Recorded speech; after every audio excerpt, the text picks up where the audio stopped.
Am I the a-hole for saying no to picking up my son's half-sister from school? I am a single mom of 2 boys ages 11 and 10. Their father and I divorced 5 years ago after I learned he was cheating on me. He got her pregnant, either right before he told me and that was why he confessed, or right after. But our divorce was not an easy one. He wanted to stay friends when I could not even look at him after what he did. He and I were together for over 13 years. He was also a friend before he was my boyfriend/husband, and to have him betrayed me like that and treat me as he had was awful. He married his affair partner. They had a daughter within months of our separation, followed by a son after the divorce/their marriage. Last year, they lost a baby, which led to the discovery that his wife had cancer. What followed was a lot of fighting between the two of us again. He wanted me to help him and his wife out. He said their children, who are currently 5 and 3, needed family beyond just him and his wife. His own family disowned him for our divorce as they were extremely religious and she has no family. I told him it would be over my dead body I would help him. He argued that it was for the children, and if not for his kids with her, then for our boys, who could see their family heal and be one. I told him he stopped any chance of that happening when he cheated on me. What I did not expect was for him to tell his daughter's school to call me when she got sick. He was at work at a time and couldn't leave apparently because he had already missed a lot of work due to his wife, and she was home recovering from chemo. I got a call, was asked if I would pick her up, and I said no. Several hours later, I got reamed on the phone by him for leaving a sick child at school when I knew they had nobody. This is when he told me how he couldn't leave and how his wife was resting. I told him the babysitter for his son should have been called over me. He told me he was in daycare and that I should be ashamed because she was a sick child who was going through a lot, and I could have helped. He told me he hoped our sons are going to be ashamed of me. They aren't, and I argued back with him over the phone at a time. But I guess part of me does feel bad for the child. My sons also sensed an atmosphere while they were with their dad after the incident when they talked about me, and I hate that for them. Am I the a-hole? Now for the top comments. Not the a-hole. He has the nerve to try to manipulate you after cheating? Those aren't your kids and not your problem. I also feel bad for the girl, but it's his mess to solve. Give an inch, he'll take a mile. Say no now to prevent future problems. That is my concern. I do not want to be part of those 2 children's lives in any big way. And if I say yes to one thing, then it gets harder to say no again. And that establishes more of a relationship than I ever want with them. Your ex is trying to use your basic decency to manipulate you. No responsible parent puts down an emergency contact without getting confirmation by the contact. This is all on him. As sad and unfortunate a situation as it is for his children, you have the right to refuse to be their carer. He put his daughter in this position, not you. He is to blame for any discomfort she may have experienced. Not the a-hole. Not the a-hole. He is lining you up to be a mom to their kids after his wife dies. His behavior is disgusting. Stick to your guns. Oh yes, just wait until he wants you to take all the kids during your custody time. Draw a firm line in the sand now. Yes, this. There was a post on here of a man that cheated on his wife, divorced her, and when the affair partner and mother of his other child died, he insisted on a poster, his ex-wife, let the daughter call her mom. He even sent that OP videos of the little girl crying for her mommy. Not the a-hole. What kind of fool lists his ex-wife as emergency contact for his affair child? The audacity of him to get mad at you. The only children of his you need to care for are the ones you share with him. Do not let him tell you otherwise. Too bad he tanked his own life, but that's not your problem at all. If he can't handle the situation he got himself into, he needs to figure out a way to get himself through it. You're not responsible for his mistakes. While it's unfortunate his wife has cancer, you're still not obligated to help him at all with anything, except as related to your children. He can apologize and make amends with family or go out and make friends and get support that way. It's not your job. The type of a-hole who assumes that once the affair partner, current wife, passes or is placed in some form of care, expects his ex to take him back and go back to playing happy family. He's basically trying to get OP lined up as the new mommy to his kids with his affair partner once the affair partner is no longer in the picture. Next story. Am I the a-hole for telling my mom and sister to pay our bills if they agree my wife should be able to be a stay-at-home? My 28 male, wife 31 female, has recently started to express interest in being a stay-at-home wife to prep for being a stay-at-home mom. We don't have kids and haven't been trying. And before getting married, we talked about kids and work/home arrangement. And we agreed that we'd both work prior to and once we had kids, and agreed we'd take turns with the stay-at-home portion for the first year or two after potential kids were born, then both back to work. Now she wants to do away with that. It wants to be a stay-at-home wife until we have kids and then be a stay-at-home mom. I never want that. I never wanted that. And I made that clear from the start when we got serious. I enjoy my job a lot, but my salary can't sustain a family. And I don't want to go back to school and change careers like she wants me to make it happen. I don't want to take up a second job either, knowing I'd still be doing half the housework and childcare. Not that that's a bad thing. Whereas both my mom and her parents are local, she'd have plenty of help during the day and able to get downtime. We had dinner at my mother's a couple days ago with my sister and her kids. While we were there, my wife goes, "Your son's being mean. He won't let me be a stay-at-home mom." First, my family took this as she's pregnant and got excited. So I had to tell them that wasn't it, that she just wants to be a stay-at-home. It turned into this 3-on-1 conversation about how I should let her stay at home if that's what she really wants, and I should be taking care of her and finding a way to make this happen for her. Finally, I go, "Would you two help her with the house whenever she needs it?" Of course. That's what family's for, especially when you start having kids will help. Cool. Keep that same energy and help me pay all our bills and every other expense to upkeep our current quality of life, if you feel so strongly that she should get to stay home.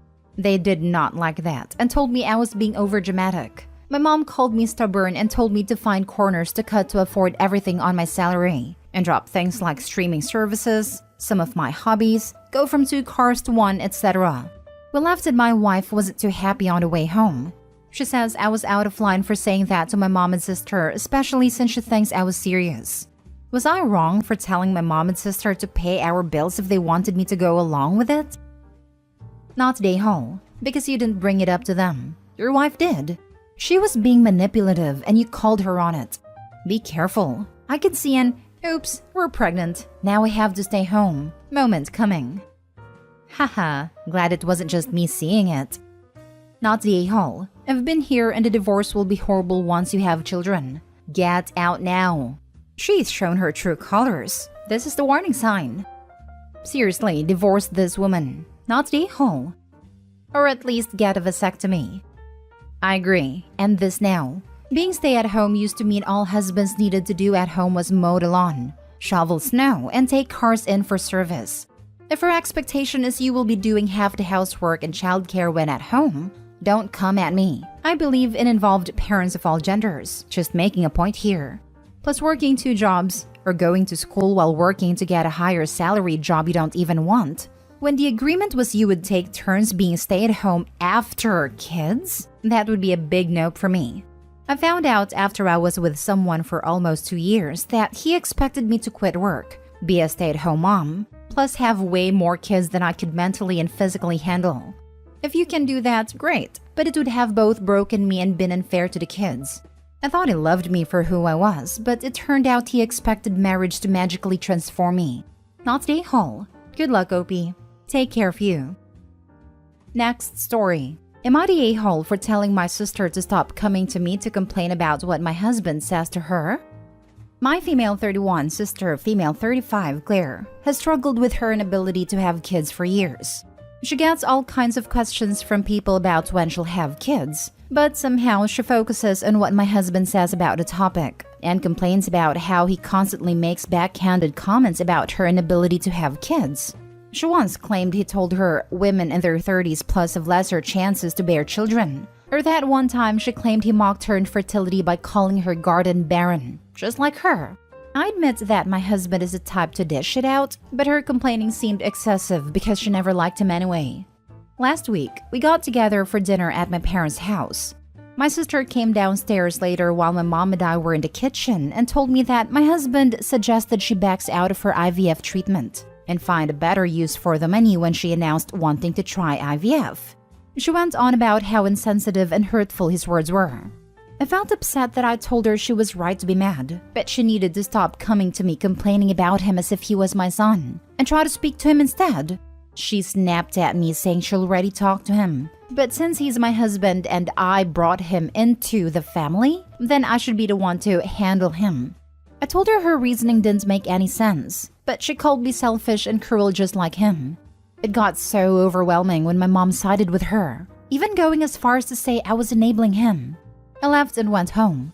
My husband said my sister is just being too sensitive because he was just giving his honest opinion when she brought up the IVF, and said that if she has an issue with him, he should tell him to his face. He also said that she's probably looking for an excuse to pick an argument with me, and that I was innocent and had nothing to do with this despite her trying to involve me. Neither she nor my parents are speaking to me as of now. Am I the a-hole? Now for the comments. You're the a-hole. Tell your husband to keep his mouth shut. My husband is the type to dish it out. No. Your husband is the a-hole that thinks it's appropriate to comment on your sister's body and reproductive issues. What an awful inconsiderate man you married, and you don't seem too far behind him.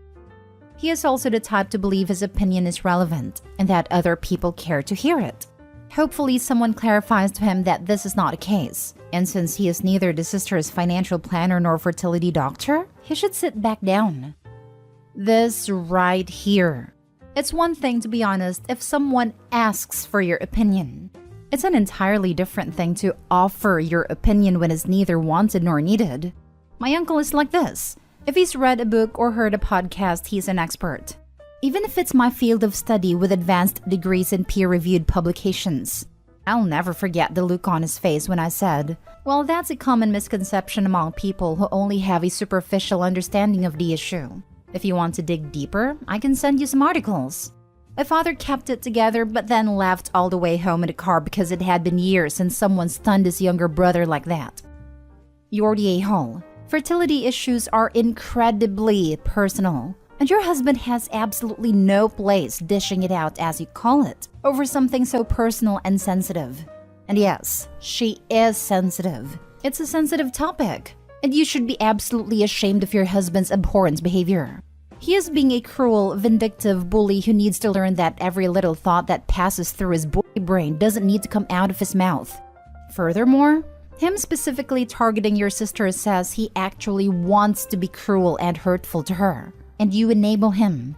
Now don't come to me about his behavior. Why shouldn't she? You married the oaf. He's your responsibility. Or are you just happy that when your sister is around, he's not being a cruel, vindictive idiot to you? Could also be that is the kind of crap Opie wants to say herself, but she knows that their family will be a lot less tolerant of that nonsense coming from her than her husband. Now for the last story. Am I the a-hole for saying my sister-in-law is not my nephew and niece's mom? We have some background here. My sister-in-law is my brother's second wife, and she's the stepmother to his 3 kids ages 17, 15, and 14. My brother, Sam, lost his first wife when the kids were very small and remarried quickly, in part because he did not want to be alone, and also because he did not want his kids to grow up without a mom. They have been married for 10 years now, and the 3 kids in question do not call sister-in-law mom. They do not want anyone else to call her their mom either. She is the mother to my 2 nephews with my brother, but the discussion in question is regarding the older 3. My brother and sister-in-law went to therapy with the kids out of concern that children so young were so resistant to calling a new mother figure mom, someone who loved them and was genuinely there wanting the best for them. They ended up blaming their maternal family for the lack of title for sister-in-law and attempted to cut them out of the children's lives when the maternal family refused to tell the kids they wanted them to call sister-in-law mom because she was mom now. The courts were brought in, and that put a stop to removing contact. Over the years, the kids have been corrected many times. There have also been many punishments given out because the kids rebel against sister-in-law and have said things to hurt her. It's basically one big fight at their house. The rest of my family are kind of mixed in all this, and some feel like Sam and sister-in-law are wrong to push, but others believe something is amiss because the kids have not mellowed out towards sister-in-law at all and still refuse to have anyone speak about her as their mom. I think they also believe their maternal side of the family are to blame and that they believe they are wrong for not encouraging it. I have spoken to my nephew and nieces, so I know their mom's family have never said anything. What they do is talk about their mom and share her memory with them, and it's led to a connection forming through the maternal family. I think it's unfair to keep pushing them to call sister-in-law mom, and I think a focus should have been put on giving them a happy home life versus pushing for something the kids have expressed they do not want. A few days ago, Sam and sister-in-law were talking to our family about the kids going back to school and how my 14-year-old niece corrected the school admin who referred to sister-in-law as her mom. Sister-in-law talked about how upset she was and how she doesn't understand how the kids can still be so wrong on this. Sam even said he wanted to pull his hair out. I suggested, and not for the first time, that they should come to terms with the reality of things. Sam replied the reality is sister-in-law is their mom and has been for 10 years. I told them the reality is sister-in-law is not their mom. She's their stepmother, and you can't force feelings on that to change. I am now considered the a-hole. They said I only hurt sister-in-law more and rubbed her face into rejection by saying it. Am I the a-hole? I read stories like this and think, how do these people not realize that by focusing on the title and trying to force a relationship which erases the deceased parent, they are nuking any chance of forming a good, loving step-parent relationship? Not the a-hole. I'm glad that these kids have someone on their dad's side of the family who understands. Your brother and his wife may be surprised in a few years when you have a better relationship with these 3 young adults than they do. I think sometimes people forget that kids, while young and not always knowing the best, are people with their own thoughts and feelings. Sometimes people see kids as people who can be totally molded, including their own feelings, but just like adults, those can be hard to develop towards certain people for a variety of reasons. And trying to force something before they're ready will cause them to dig in their heels, much as it would for an adult. Had they not insisted upon it so early and so aggressively, and instead allowed the kids time to develop a maternal bond, it might have happened naturally. Making it a point of contention cemented her position as stepmom in their hearts and minds forever.